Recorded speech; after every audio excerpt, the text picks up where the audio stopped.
আসসালামু আলাইকুম প্রিয় দর্শক।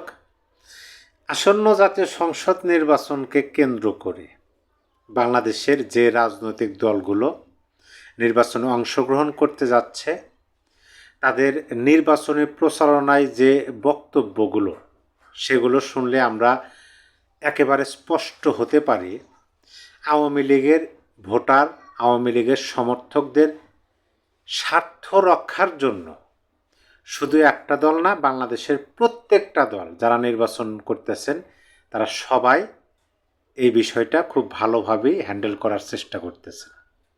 তারা জনসভায় বক্তব্য দেওয়াকালে, পথসভায় বক্তব্য দেওয়াকালে, উঠান বৈঠকে বক্তব্য দেওয়াকালে আওয়ামী লীগের ভোটার সমর্থকদের নিশ্চিত করতে চান যে আপনারা অসহায়ত্ব বোধ করবেন না, আপনাদেরকে আমরা পুরো নিশ্চয়তা, পুরো আপনাদেরকে সুরক্ষা দিতে প্রস্তুত আছি। নতুন করে কেউ আর বিনা অপরাধে হেনস্থার শিকার হবে না বা হতে দেব না আমরা। এই ধরনের বক্তব্য কিন্তু আমরা জাতীয় পর্যায়ের অনেক গুরুত্বপূর্ণ নেতার মুখ থেকে শুনতে পেয়েছি। আচ্ছা, ঠিক আছে, সেটা তৃণমূল পর্যায়ে হয়তো বা আওয়ামী লীগের ভোটারদের ভোট টানার জন্য, নিজেদের স্বার্থের জন্য, নিজেদের সুবিধার জন্য তারা আওয়ামী লীগের স্বার্থ দেখতে ব্যস্ত হয়ে পড়ছে, এটা বলতেই পারেন। এখন এইটা মূলধারার গণমাধ্যমে অর্থাৎ কেন্দ্রের কী অবস্থা? কেন্দ্র কি আওয়ামী লীগের স্বার্থ রক্ষায় বিএনপি প্রস্তুত? এই প্রশ্নটা সামনে চলে আসতেছে। এই কারণে সামনে চলে আসতেছে, দেখেন, উইওয়ান পত্রিকাতে শেখ হাসিনা একটা সাক্ষাৎকার দিয়েছেন। সেই সাক্ষাৎকারে তিনি বাংলাদেশে প্রথম অগ্রাধিকার, শেখ হাসিনা বাংলাদেশে প্রথম অগ্রাধিকার কী সেই বিষয়, এবং বাংলাদেশে আওয়ামী লীগবিহীন বাংলাদেশে সবচেয়ে বড় রাজনৈতিক দল বাংলাদেশ জাতীয়তাবাদী দল বিএনপি, তার বর্তমানে যিনি চেয়ারম্যান আছেন এবং যিনি বর্তমানে সর্বোচ্চ নেতা আছেন জনাব তারেক রহমান, তাকে নিয়ে আওয়ামী সভানেত্রী কিছু মন্তব্য করছেন। সেই মন্তব্য ঘিরে শুরু হয়েছে জল্পনা কল্পনা, আলোচনা, বিশ্লেষণ। আমরাও তার সাক্ষাৎকার থেকেই মূল তথ্যটা খোঁজার চেষ্টা করব যে আদৌ শেখ হাসিনা কী বার্তা দিয়েছেন, কি মানে তিনি যে আহ্বানটা জানালেন সেটা কোন প্রেক্ষাপটে তিনি আহ্বান জানালেন, এবং তার সেই সাক্ষাৎকার থেকে দেশের মানুষের জন্য কি বার্তা আছে, এই বিষয়টা বুঝতে হলে আমাদের লাইন ধরে ধরে শেখ হাসিনার সেই সাক্ষাৎকারটি পড়তে হবে এবং আমাদের বিশ্লেষণ করতে হবে নিজেদের যুক্তি প্রয়োগের মাধ্যমে তথ্যটি খুঁজে বের করার স্বার্থে। আপনারা যদি সেই নিউজটা পড়তে চান তাহলে পড়ে নিতে পারেন। আমি আপনাদেরকে শিরোনামটা বলে দেই। তারা ইংরেজি ভার্সনে এটা নিউজটা, সাক্ষাৎকারটি তারা প্রচার করছেন। My first priority is restoring constitutional governance, former Bangladesh PM Sheikh Hasina to Zee network. এটা হলো তাদের শিরোনাম, যার বাংলা অর্থ দাঁড়ায় আমার প্রথম অগ্রাধিকার সাংবিধানিক শাসন ব্যবস্থা পুনরুদ্ধার। জি নেটওয়ার্কে বাংলাদেশের প্রাক্তন প্রধানমন্ত্রী শেখ হাসিনা বলছেন তার প্রথম অগ্রাধিকার সাংবিধানিক শাসন ব্যবস্থা পুনরুদ্ধার, মানে হারিয়ে গেছে, উদ্ধার করতে হবে পুনরায়। আসুন আমরা জানার চেষ্টা করি। তাহলে প্রথম পয়েন্টটা ধরে আমরা আলোচনা শুরু করি। প্রথম পয়েন্টটা হলো বাংলাদেশে অবতরণের পর আপনার অগ্রাধিকার কী, মানে সাংবাদিকের প্রশ্ন শেখ হাসিনার প্রতি যে বাংলাদেশে যে আপনি যাবেন, সে বাংলাদেশে অবতরণের পর প্রথম অগ্রাধিকার কী হবে। সেই প্রশ্নের জবাবে আওয়ামী সভানেত্রী শেখ হাসিনা তিনি বলছেন আমার অগ্রাধিকার হবে সাংবিধানিক শাসন ব্যবস্থা এবং আইনের শাসন পুনরুদ্ধার করা। বাংলাদেশ মাসের পর মাস আইন শৃঙ্খলা, গণহত্যা, স্বেচ্ছাচারী আটক এবং আমাদের গণতান্ত্রিক প্রতিষ্ঠাগুলির পদ্ধতিগত ধ্বংসযজ্ঞ সহ্য করেছে। ভাষাগুলো খুব মনোযোগ দিয়ে শোনার চেষ্টা করবেন। তিনি কিন্তু প্রাচীনতম সর্ববৃহৎ একটা রাজনৈতিক দলের সভানেত্রী, প্লাস তিনি বাংলাদেশের একাধিকবার প্রধানমন্ত্রী, মানে রাষ্ট্র পরিচালনার সর্বোচ্চ আসনে তিনি আসীন ছিলেন। তার এই বার্তাটি কিন্তু শুধু একটা গণ্ডির মধ্যে সীমাবদ্ধ নয়, সারা বিশ্বব্যাপী ছড়িয়ে পড়ে। 1,52,000 এর বেশি মানুষ মিথ্যা রাজনৈতিক অভিযোগে কারারুদ্ধ, নৃশংস পরিস্থিতি এবং নির্যাতন সহ্য করছে। তাদের মুক্তিও অবিলম্বে হওয়া উচিত। এর বাইরে ইউনূস যা ধ্বংস করেছেন তা আমাদের পুনর্নির্মাণ করতে হবে। আমাদের দ্রুত বর্ধনশীল অর্থনীতির স্থবির হয়ে পড়েছে এবং বহিরাগত বিনিয়োগ প্রায় বন্ধ হয়ে গিয়েছে। যুব, কৃষক এবং শ্রমিকদের জন্য কর্মসংস্থানের সুযোগ অদৃশ্য হয়ে গিয়েছে। আমাদের প্রজাতন্ত্রের ধর্মনিরপেক্ষ ভিত্তি আক্রমণ করা হয়েছে এবং ধর্মীয় সংখ্যালঘুদের প্রতিদিন ভয়ের মধ্যে বাস করে। ধর্মীয় সংখ্যালঘুরা, দেশের আইনের শাসন নেই, বরং যা আছে তা হলো গণহত্যা, সন্ত্রাস।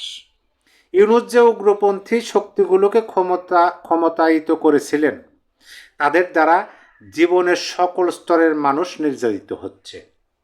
এই শক্তিগুলি, যাদের মধ্যে অনেকেই নিষিদ্ধ সন্ত্রাসী গোষ্ঠীর সাথে যুক্ত, তাদের সম্পূর্ণ দায়মুক্তি দেওয়া হয়েছে এবং তারা তাদের নৃশংসতার কথা গর্বের সাথে স্বীকার করছে।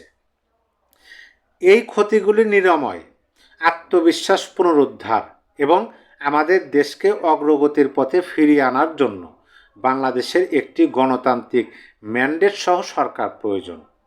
আওয়ামী লীগ সরকারে থাকুক বা বিরোধী দলে থাকুক, সেবা করতে প্রস্তুত, কিন্তু নিষিদ্ধ ও নির্যাতিত অবস্থায় আমরা তা করতে পারি না। এটা হলো তার বাংলাদেশের অবতরণের পর প্রথম অগ্রাধিকার হবে, যে কথাগুলি তিনি এখানে বলছেন। যে আওয়ামী লীগ সরকারে থাকুক অথবা বিরোধী দলে থাকুক, যেখানেই থাকুক না কেন, এই বিষয়গুলো, যে বিষয়গুলো বলা হলো যে বাংলাদেশের অর্থনীতি, কর্মসংস্থান একেবারে নাই হয়ে যাওয়ার মতো, বিদেশি বিনিয়োগ নাই হয়ে যাওয়ার মতো, যে বিষয়গুলো এখানে উপস্থাপন করা হলো, এই বিষয়গুলো পুনঃস্থাপন করাই হলো আওয়ামী সভানেত্রীর প্রথম অগ্রাধিকার। প্রথম বিষয়টা আমরা প্রথম থেকে শেষ পর্যন্ত পড়ে শুনলাম। এখন দ্বিতীয় বিষয়টাতে আসি। দুইটা বিষয়ে আমাদের যুক্তি আমরা অবশ্যই উপস্থাপন করব। তার আগে বিএনপি এবং তারেক রহমানকে নিয়ে আওয়ামী সভানেত্রী যে মন্তব্যটা করছেন সেটা একটু আমরা জানি, সেটা একটু শুনি। দ্বিতীয় নাম্বার পয়েন্ট হলো, তারেক রহমান এবং বিএনপি কি বিশ্বাসযোগ্য? শেখ হাসিনাকে সাংবাদিক প্রশ্ন করতেছেন যে তারেক রহমান এবং বিএনপি কি বিশ্বাসযোগ্য? এই প্রশ্নের জবাবে তিনি বলতেছেন, শেখ হাসিনা বলতেছেন, বিএনপি ও আওয়ামী লীগের সংসদীয় বিরোধী হিসেবে দীর্ঘ ইতিহাস রয়েছে। আমরা যখন শাসন করেছি তারা আমাদের বিরোধিতা করেছে, যখন তারা শাসন করেছে আমরা তাদের বিরোধিতা করেছি। গণতন্ত্র এইভাবেই কাজ করে। সুস্থ বিরোধী দল শাসন ব্যবস্থাকে শক্তিশালী করে। তবে আমাদের এই তথ্য ভুলে যাওয়া উচিত নয়, সরকারি তহবিল আত্মসাতের অভিযোগে দোষী সাব্যস্ত হওয়ার পর তারেক রহমান লন্ডনে 17 বছর আরামদায়ক নির্বাসনে কাটিয়েছেন। নেতৃত্বের জন্য জবাবদিহিতা এবং উপস্থিতি প্রয়োজন, বিদেশ থেকে নির্দেশনা নয়, এবং পরিস্থিতি অনুকূল হলে হঠাৎ প্রণপ্রবেশ প্রয়োজন। আমার আরও উদ্বেগের বিষয় হলো, বিএনপি যখন স্বল্পমেয়াদী স্বার্থে চরমপন্থীদের সাথে জোট বাঁধতে চায় তখন তাদের জোট বাঁধতে হয়। ইতিমধ্যে আমরা দেখতে পাচ্ছি বিএনপি কর্মীরা ভোটারদের তাদের দোরগোড়ায় ভয় দেখাচ্ছে, সহিংসতা ও ধ্বংসের হুমকির মুখে ভোট দিতে বাধ্য করছে। এটি গণতন্ত্র নয়, এটি জবরদস্তি। যদি বিএনপি পরবর্তী সরকার গঠন করে, এই লাইনটা হচ্ছে গুরুত্বপূর্ণ, যদি বিএনপি পরবর্তী সরকার গঠন করে তাহলে আমি তাদের আওয়ামী লীগের উপর থেকে নিষেধাজ্ঞা তুলে নিয়ে এবং আমাদের বৈধ বিরোধী দল হিসেবে কাজ করার সুযোগ দিয়ে যথাযথ সংসদীয় গণতন্ত্র পুনরুদ্ধার করার জন্য অনুরোধ করব। প্রকৃত বিরোধী দল ছাড়া সংসদ মোটেও সংসদ নয়। আমি সভানেত্রীর এই যে দুইটা প্রশ্নের জবাবে তিনি যে কথাগুলো বলছেন তার ভাষা অনুযায়ী আমরা কিন্তু বিষয়গুলো জানতে পারলাম খুব ভালোভাবে। এখন আপনি যদি এই যে প্রথম যে পয়েন্টটা, শেখ হাসিনা বাংলাদেশে অবতরণের পর প্রথম তার অগ্রাধিকার এবং বিএনপি এবং তারেক রহমানকে বিশ্বাসযোগ্য এই প্রশ্নের জবাবে যে কথাগুলো বলছে, সামষ্টিক বিষয়গুলো যদি আপনি একত্রিত করেন এবং এইটা যদি আপনার যুক্তি যদি এখানে প্রয়োগ করেন, তাহলে কিন্তু আমাদের সামনে সেই প্রশ্নগুলোর জবাব বা উত্তরও আমরা পেয়ে যাই, বার্তাটাও আমরা পেয়ে যাই। বিএনপি যদি সরকার গঠন করে, তাহলে শেখ হাসিনার অনুরোধ থাকবে যে আওয়ামী লীগের উপর নিষেধাজ্ঞা তুলে নিয়ে আওয়ামী লীগকে সংসদীয় গণতন্ত্র পুনরুদ্ধারের জন্য আওয়ামী লীগকে বৈধ বিরোধী দল হিসাবে কাজ করার সুযোগ করে দেওয়া।